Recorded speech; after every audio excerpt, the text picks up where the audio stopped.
Please welcome. Is it on?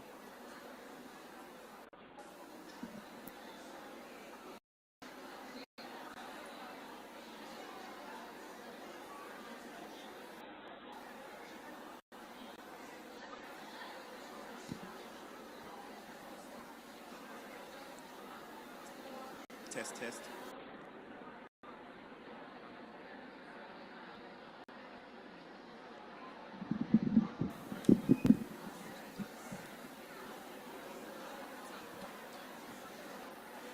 Please welcome.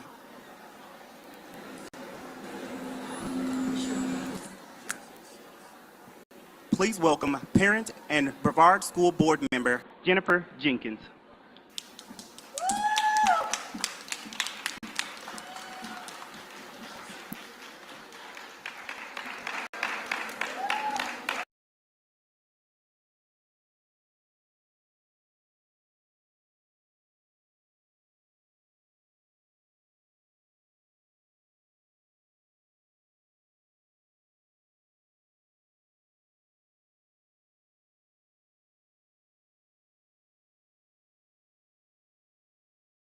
Public education culture wars.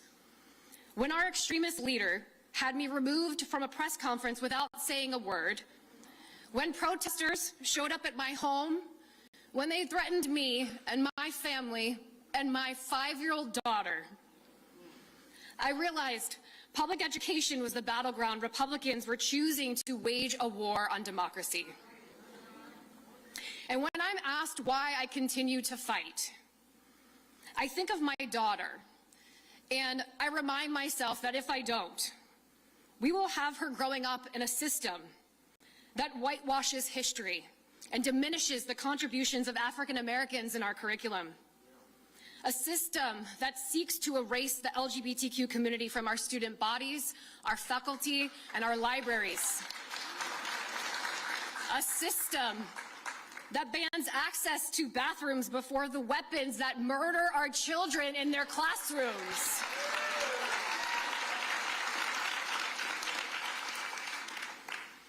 I would say to our visitors today, welcome to Florida. But one thing our Republican leadership has made very clear is that Florida isn't welcoming at all. And I can tell you, as a Democratic school board member on the front lines of this educational war, it's not welcoming to our students, our teachers, and our parents either. I would have never imagined a day when I would be so fortunate to introduce the Vice President of the United States of America. Vice President Harris has fought for fundamental freedoms throughout her entire career.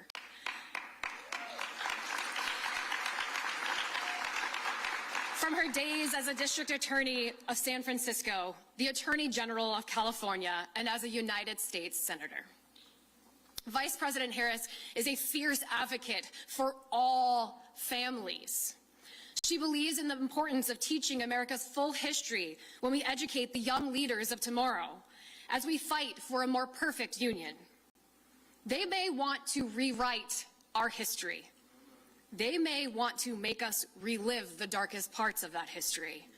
But today, we get to witness history as our Vice President gets to school the Florida Department of Education. And I am so here for it. So it is my absolute honor to introduce the Vice President of the United States of America, Kamala Harris.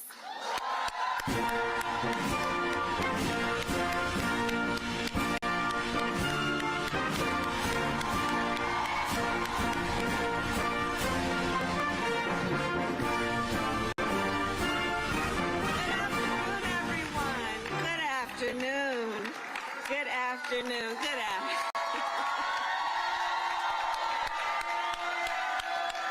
All of you. Thank you. Have a seat. Let me first of all thank Jennifer. She and I and the Congresswoman Sherfilis McCormick, Ben Crump, Tracy Davis, Representative Angie Nixon, Derek Johnson from the NAACP, We had some time before I came out to talk with each other, and I just want to say that there is extraordinary leadership, Jennifer and everyone else, in this state, and you are not alone. You are not alone. You are not alone. I'll tell you, yesterday I was traveling to meet with some folks when I heard the news about what happened here. And our team and the president, is completely on board with this. We said, we got to remind the folks of Florida that you're not fighting out here by yourselves. We believe in you. We believe in the people of Florida. And so I decided to come and visit with you today. And, well, let me start by saying this. I am a product of a public school education. I was sharing with some of the teachers earlier, my first grade teacher, Mrs. Frances Wilson, God rest her soul, attended my law school graduation. I am a product of teachers and an educational system that believed in providing the children with the full expanse of information that allowed them to then, and encouraged them to then reach their own conclusions and exercise critical thought in a way that was directly intended to nurture their leadership. I am fully aware that it is because of that approach that I stand before you as Vice President of the United States of America.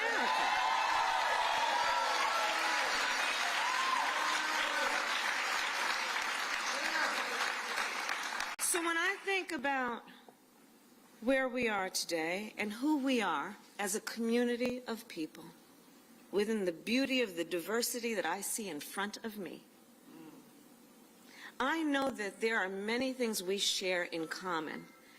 And first and foremost, we share in common a deep love of our country and the responsibility we each have then to fight for its ideals.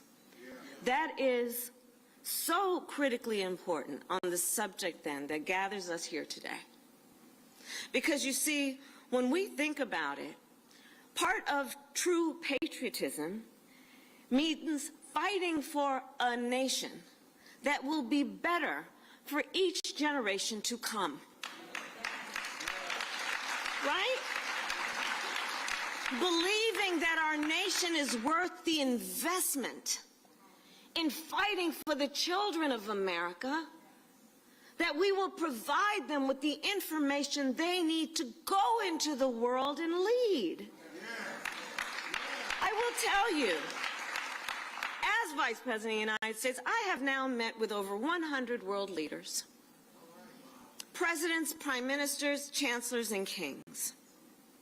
One of the things about who we are as Americans is we can walk in those rooms with the authority earned, for the most part, except recently sometimes, earned authority to walk in those rooms talking about what it means to uphold democracies, the importance of rule of law, human rights.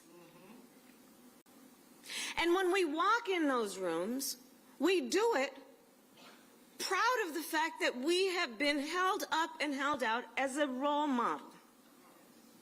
Well, the thing about being a role model is this. When you're a role model, people watch what you do to see if it matches what you say. So understand the impact that this is having not only for the children of Florida and our nation, but potentially people around the world. Because on a more specific point in that regard, we want to know that we are sending our children out as role models of a democracy who therefore know the importance of speaking and telling truth, the importance of understanding when you are a leader, you must know history.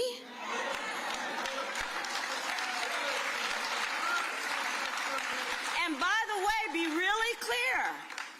Be really clear. All the folks that we would go out and send our children to go and meet around the world are clear about our history. And we're going to send our own children out to not know what it is? Building in a handicap for our children that they're going to be the ones in the room who don't know their own history when the rest of the world does? Think about this for a moment. The levels of proportion. So when I think about where we are, I do believe that our strength as a nation has always been because we are continuously and always invested in fighting to reach our ideals. And let's remember the preamble to the Constitution of the United States. Bancroft. We the people, in order to form a more perfect union. It's part of the spirit behind our founding as a democracy. Implicit in those words is we understood we must strive to form a more perfect union. Implicit in those words was an understanding we are imperfect. And we must be honest about that to understand then our history, where we've been, and then have a North Star in terms of where we must go.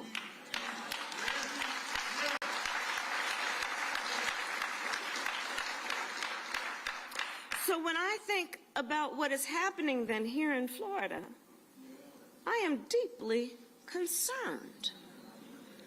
Because let's be clear, I do believe this is not only about the state of Florida. There is a national agenda afoot.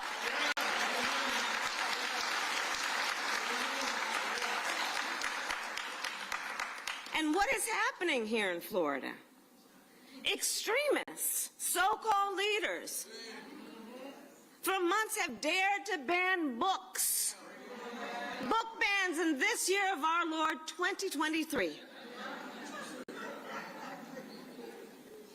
Extremists here in Florida pass a law, don't say gay, trying to instill fear in our teachers that they should not live their full life and love who they love.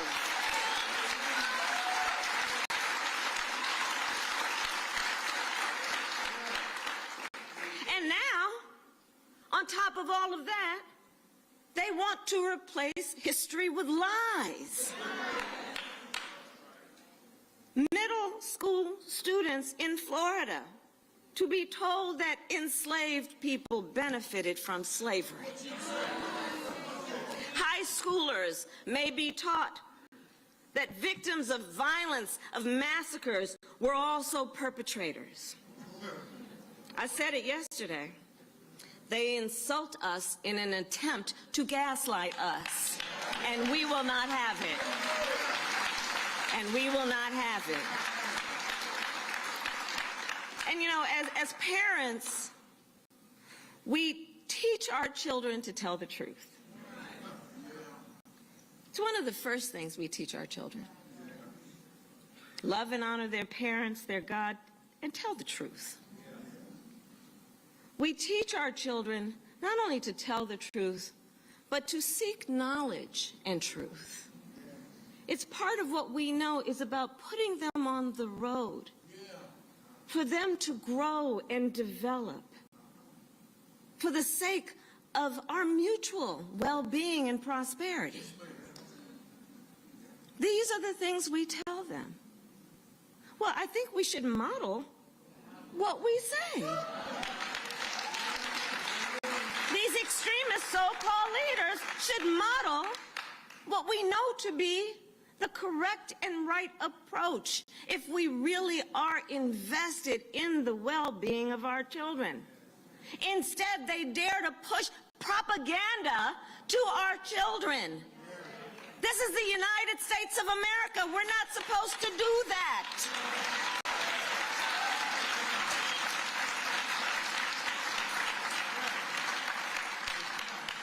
And here's the other piece about this. Now, when adults know what slavery really involved, come on. Adults know what slavery really involved. It involved rape. It involved torture. It involved taking a baby from their mother. It involved some of the worst examples of depriving people of humanity in our world. It involves subjecting to people the requirement that they would think of themselves and be thought of as less than human. So in the context of that, how is it that anyone could suggest that in the midst of these atrocities, that there was any benefit to being subjected to this level of dehumanization?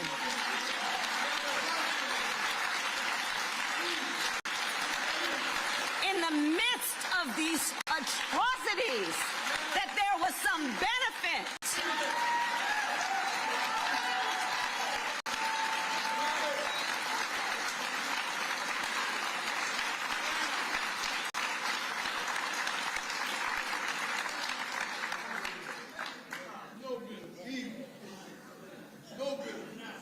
So it is not only misleading, it is false, and it is pushing propaganda. People who walk around and want to be praised as leaders, who want to be talked about as American leaders, pushing propaganda on our children. Pushing propaganda on our children. And when we think about it, you know, when we send our children to school as parents, we want to know that they are being taught the truth. It is a reasonable expectation. It is a reasonable expectation that our children will not be misled. And that's what's so outrageous about what is happening right now.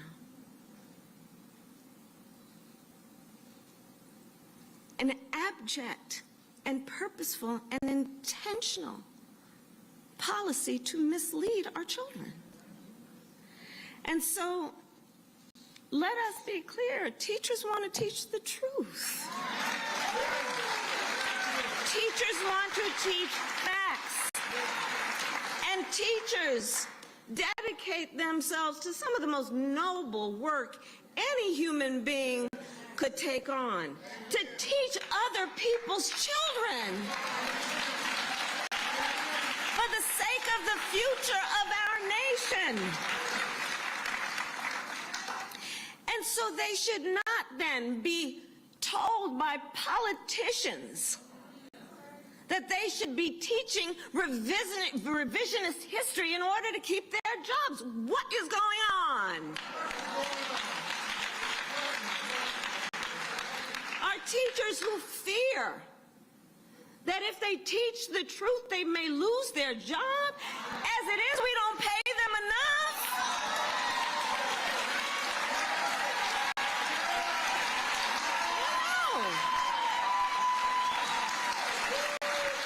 I know.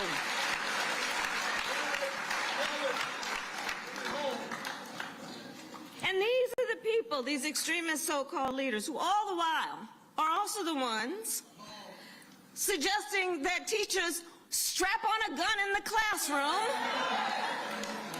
instead of what real leaders should be doing and be engaged in reasonable gun safety laws.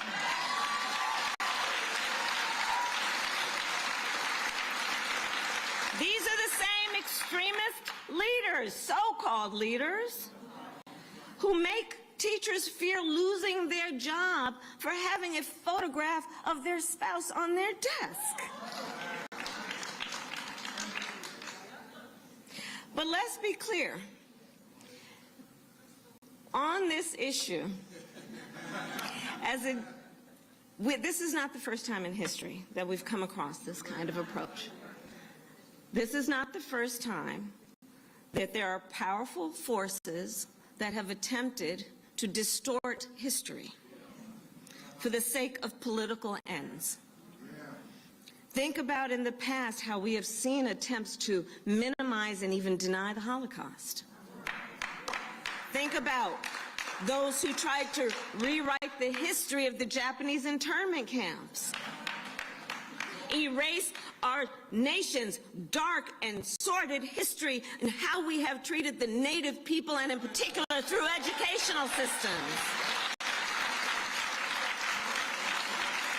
Those who have tried, and there are states where they have, to ban teaching Latino and Hispanic history. This is not the first time. But when we think about it then in the context in which we should, understanding there is a national agenda afoot, understanding that there are many aspects of our history that some would like to overlook, erase, or at least deny, let us think about then what this creates as a moment for us to also then rededicate ourselves to the coalition. Our responsibility at moments like this to understand nobody should be made to fight alone. We are all in this together. And take a look, because, you know, there are a lot of teachers here. I think so. I'm going to tell you, one of the things I love is Venn diagrams. Any math teachers in the room? I love Venn diagrams. And I have done an exercise of looking to see from where are we seeing the attacks on things like voting rights, LGBTQ rights, a woman's right to make decisions about her own body, book bans. And you will not be surprised to know a lot of them revert to the same source. So let's think about this then as an opportunity to build back up the coalition of all people who believe in our foundational and fundamental truths. The truth that we are and will be a more perfect union when we fight for justice, when we fight for equality, when we fight for fairness, guided by a belief in who we are as a nation and telling our truths. And I'll close with this. History has shown us that in our darkest moments, we have the ability to unite and to come out stronger. We know e pluribus unum, out of many one. That is who we are in this room, out of many one. Americans who came here through Ellis Island, Americans who were kidnapped and brought over on slave ships, Americans who are native to this land.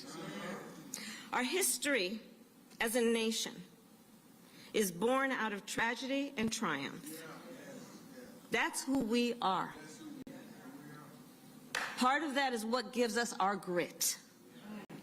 Knowing from where we came, knowing the struggles that we have come through, and being stronger in our dedication to saying no more and not again. It is part of what makes up the character of who we are as America. So let's reject the notion that we would deny all of this in terms of our history. Let us not be seduced into believing that somehow we will be better if we forget. We will be better if we remember. We will be stronger if we remember. We fought a war to end the sin of slavery. A civil war. People died by the untold numbers in that war, many of whom fought and died because of their belief that slavery was a sin against man, that it was inhumane, that it was not reflective of who we believe ourselves to be as a country, and certainly not reflective of who we aspire to be. So who then would dare deny this history? Who would dare then deny that these lives were lost and why they were lost and what was the cause that they were fighting for and what were they fighting against? They weren't fighting and dying because they thought people were going to be okay with this thing. It's because they knew that it had to end because it was so criminal.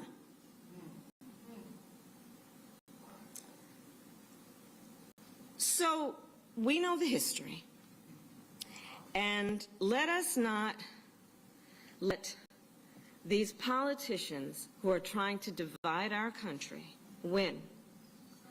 Because you see, what they are doing is they are creating these unnecessary debates.